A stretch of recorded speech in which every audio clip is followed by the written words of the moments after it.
여러분 안녕하십니까? 대한체육 소식입니다. 지금 이 순간 세계 배드민턴 판도를 뒤흔들고 있는 단 하나의 이름?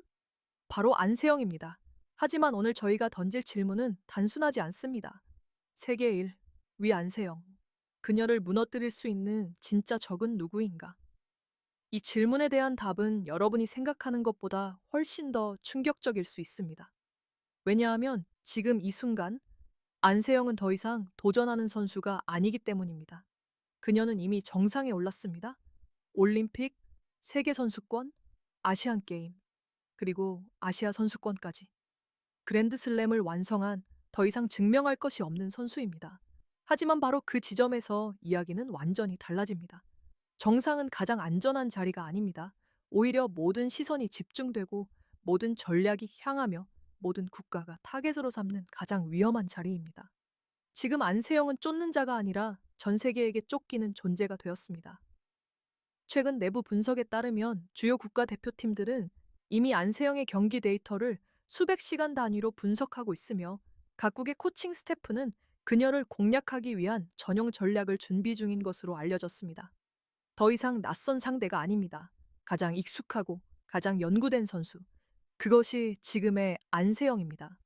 그리고 이제 무대는 완전히 달라집니다. 다가오는 2026 토마스 앤드 우버컵 파이널스. 이 대회는 개인전이 아닙니다. 한 번의 패배로 끝나는 경기가 아닙니다. 국가가 국가를 상대로 싸우는 전쟁입니다. 단 한 경기, 단 한 순간의 흔들림이 팀 전체를 무너뜨릴 수 있는 무대입니다. 그 중심에 안세영이 서 있습니다. 세계 1위로서 매 경기 상대팀의 최강자와 맞붙어야 하는 운명, 피할 수 없는 구조, 쉴 수 없는 일정, 그리고 이미 누적된 체력 부담까지. 이제 질문은 더욱 선명해집니다. 과연 그녀를 가장 크게 흔들 수 있는 존재는 누구인가? 중국의 전략일까요? 일본의 집요함일까요? 아니면 예상하지 못한 변수들일까요? 혹은 그 누구도 아닐지도 모릅니다. 오늘 대한체육 소식에서는 안세영을 둘러싼 이 거대한 전장을 가장 깊이 있게 분석해 드립니다. 그리고 그 끝에서 여러분이 미처 생각하지 못했던 진짜적의 정체까지 밝혀드립니다. 지금부터 시작합니다. 영상이 흥미로우셨다면 좋아요와 구독, 그리고 알림 설정까지 꼭 부탁드립니다. 여러분의 작은 클릭 하나가 더 깊이 있는 스포츠 콘텐츠를 만드는 힘이 됩니다. 이제 첫 번째 가설로 들어가 보겠습니다. 지금 이 순간 안세영을 가장 현실적으로 흔들 수 있는 단 하나의 이름, 바로 왕즈입니다. 많은 전문가들이 공통적으로 지목하는 이유는 단순합니다. 최근 가장 실제로 안세영의 흐름을 끊어본 선수이기 때문입니다. 2026 시즌 초 올 잉글랜드 오픈 결승. 당시 안세영은 연승 행진을 이어가며 완벽에 가까운 흐름을 보이고 있었습니다.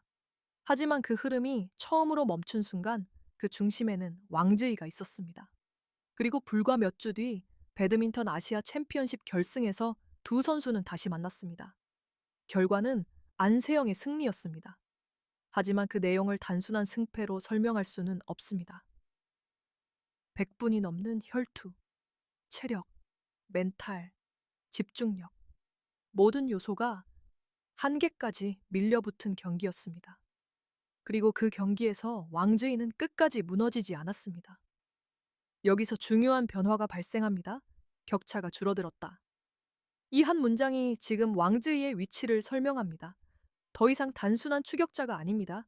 가장 가까이에서 가장 현실적으로 안세영을 위협할 수 있는 선수로 올라섰습니다. 하지만 진짜 문제는 여기서 끝나지 않습니다. 중국은 단 한 명의 선수로 움직이는 팀이 아닙니다. 최근 내부 분석에 따르면 중국 대표팀은 안세영의 경기 패턴을 기반으로 한 맞춤형 대응 시나리오를 구축한 것으로 알려졌습니다. 특히 왕즈이는 그 중심에서 실전 테스트 역할을 맡고 있다는 가설도 제기되고 있습니다. 가상의 시나리오를 하나 그려보겠습니다. 만약 2026 토마스 앤드 우버컵 파이널스 결승에서 한국과 중국이 맞붙는다면 어떻게 될까요? 첫 경기 안세영 대 왕즈이. 중국의 전략은 단순할 수 있습니다. 승리가 아니라 소모입니다. 랠리를 길게 끌고 갑니다. 템포를 끊습니다. 공격보다 수비를 선택합니다. 경기 시간을 90분 이상으로 끌어올립니다. 목표는 단 하나, 안세영의 체력을 최대한 소모시키는 것, 그리고 그 다음 경기들. 이미 체력이 깎인 상태에서 이어지는 복식, 그리고 두 번째 단식. 흐름은 완전히 달라질 수 있습니다. 단체전은 한 경기로 끝나지 않기 때문입니다. 이것이 바로 중국의 진짜 무서움입니다. 개인의 싸움이 아니라 구조적인 압박. 왕즈이는 그 시작점일 뿐입니다. 결국 이 가설의 핵심은 명확합니다. 중국은 안세영을 이기려 하지 않을 수도 있습니다. 대신 안세영을 지치게 만들고 팀 전체를 무너뜨리는 방향으로 접근할 가능성이 있습니다. 그렇다면 질문은 다시 돌아옵니다. 안세영은 과연 두 번 연속 같은 전쟁을 이겨낼 수 있을까요? 그리고 이번에는 그 끝까지 버틸 수 있을까요? 이제 두 번째 가설로 넘어가겠습니다. 중국이 가장 강력한 힘이라면 일본은 가장 계산된 팀입니다. 그리고 그 중심에는 야마구치 아카네가 있습니다. 야마구치는 화려한 선수는 아닙니다. 압도적인 스매시나 순간적인 폭발력으로 경기를 끝내는 스타일도 아닙니다. 하지만 그녀를 상대해 본 선수들은 하나같이 같은 이야기를 합니다. 가장 지치게 만드는 선수. 안세영과 매우 닮아 있는 유형. 끊임없는 랠리, 집요한 수비, 그리고 실수를 기다리는 경기 운영. 그래서 이 매치는 단순한 대결이 아닙니다. 서로가 서로를 시험하는 싸움입니다. 가상의 시나리오를 하나 설정해 보겠습니다.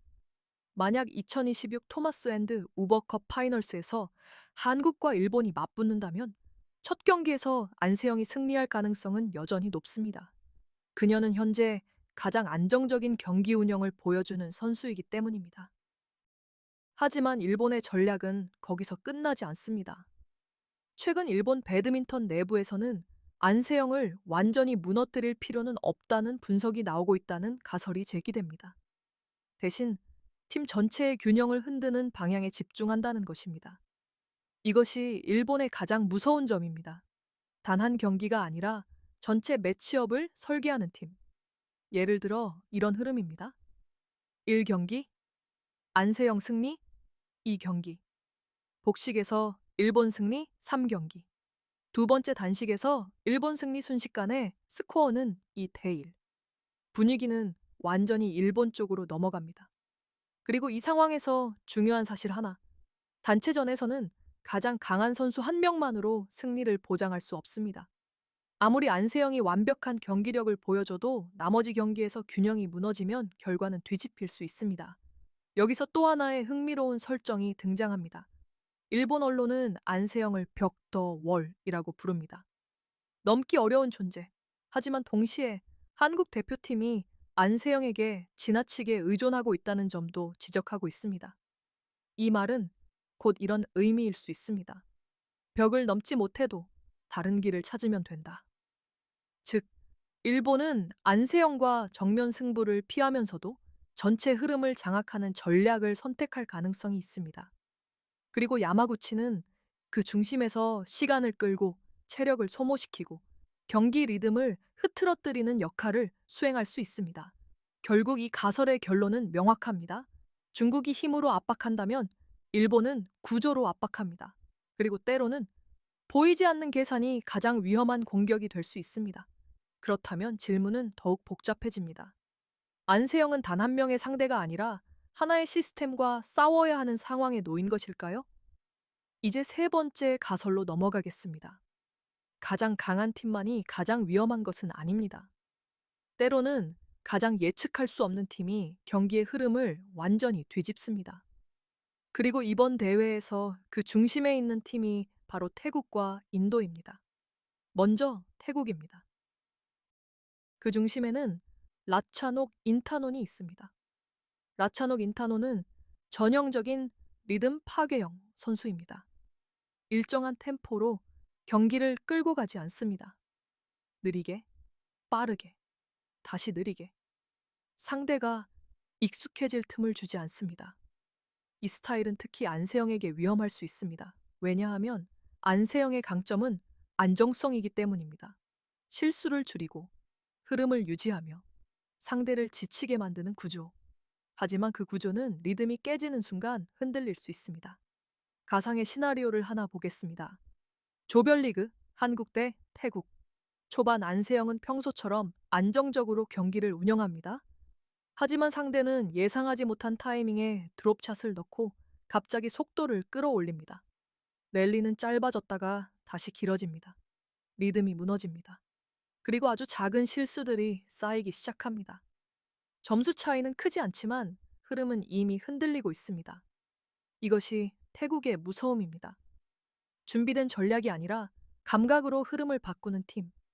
그리고 이런 유형은 데이터로 완벽하게 대비하기 어렵습니다. 이제 인도를 보겠습니다.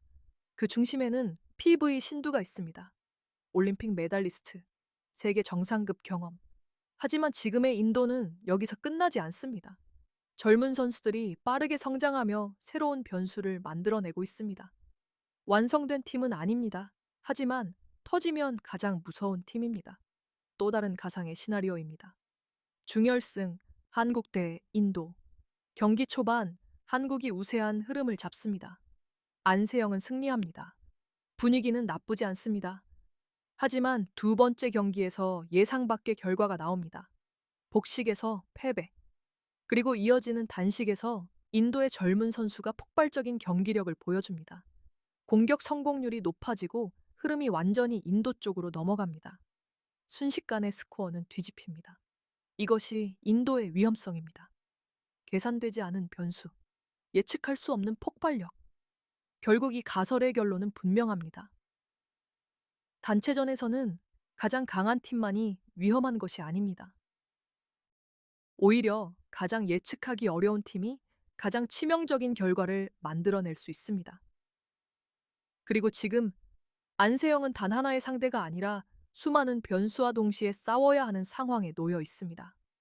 그렇다면 마지막 질문이 남습니다.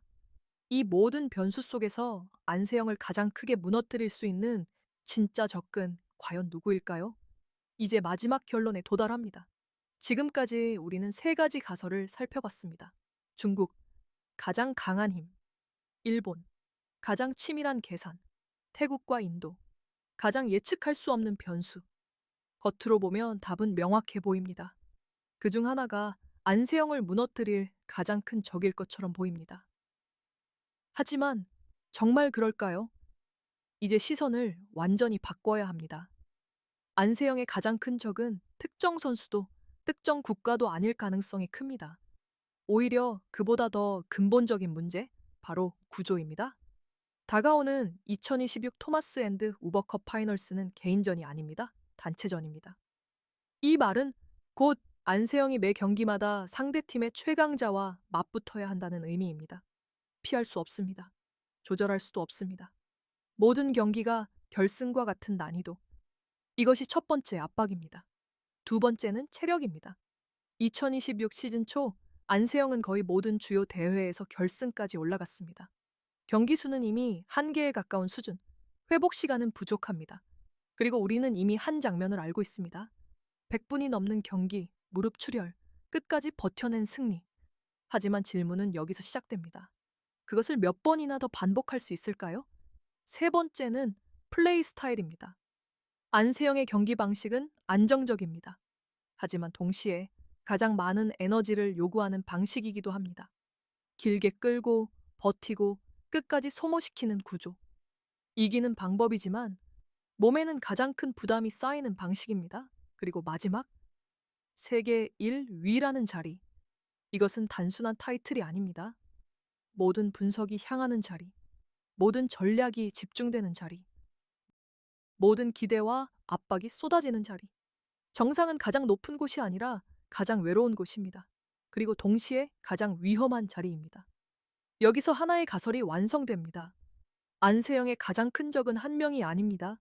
왕즈이도 아니고 야마구치도 아니며 태국이나 인도도 아닙니다. 그녀가 서 있는 정상 그 자체.